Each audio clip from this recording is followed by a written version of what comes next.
कथा का शीर्षक है तीन गुरु। बहुत समय पहले की बात है। किसी नगर में एक बेहद प्रभावशाली महंत रहते थे। उनके पास शिक्षा लेने हेतु कई शिष्य आते थे। एक दिन एक शिष्य ने महंत से सवाल किया, स्वामी जी, आपके गुरु कौन है? आपने किस गुरु से शिक्षा प्राप्त की है?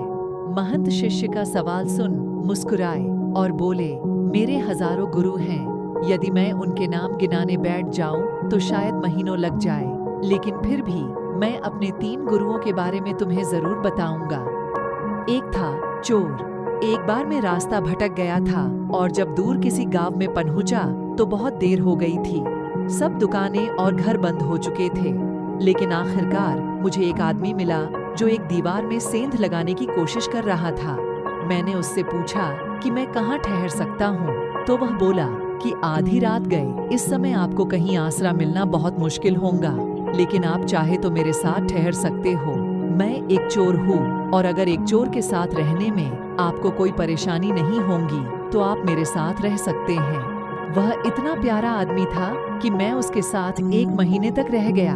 वह हर रात मुझे कहता कि मैं अपने काम पर जाता हूँ, आप आराम करो, प्रार्थना करो।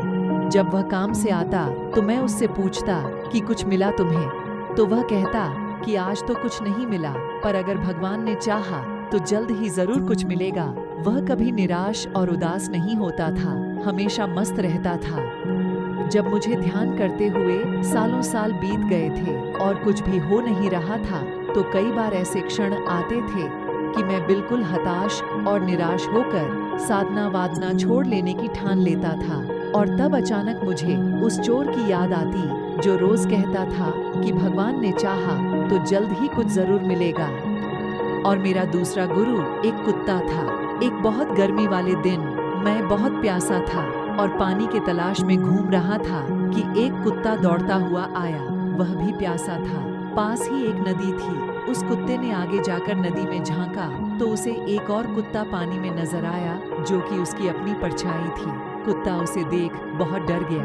वह परछाई को देखकर भौंकता और पीछे हट जाता, लेकिन बहुत प्यास लगने के कारण वह वापस पानी के पास लौट आता।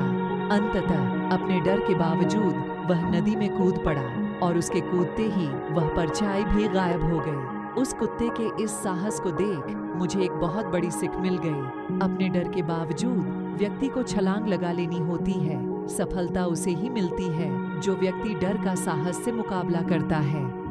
और मेरा तीसरा गुरु एक छोटा बच्चा है। मैं एक गांव से गुजर रहा था कि मैंने देखा एक छोटा बच्चा एक जलती हुई मोमबत्ती ले जा रहा था। वह पास के किसी गिरजाघर में मोमबत्ती रखने जा रहा था। मजाक में ही मैंने उससे पूछा कि क्या यह मोमबत्ती तुमने जलाई है? वह बोला, जी मैंने ही जलाई है। तो मैंने उससे कहा कि एक क्षण था जब यह मोमबत्ती बुझी हुई थी और फिर एक क्षण आया जब यह मोमबत्ती जल गई। क्या तुम मुझे वह स्रोत दिखा सकते हो जहां से वह ज्योति आई? वह बच्चा हंसा और मोमबत्ती को फूंक मारकर बुझाते हुए बोला, अब आपने ज्योति को जाते हुए देखा है, कहाँ गई वह? आप ही मुझे बताइए।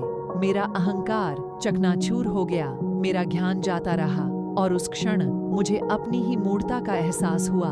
तब से मैंने कोरे गायन से हाथ धो लिए।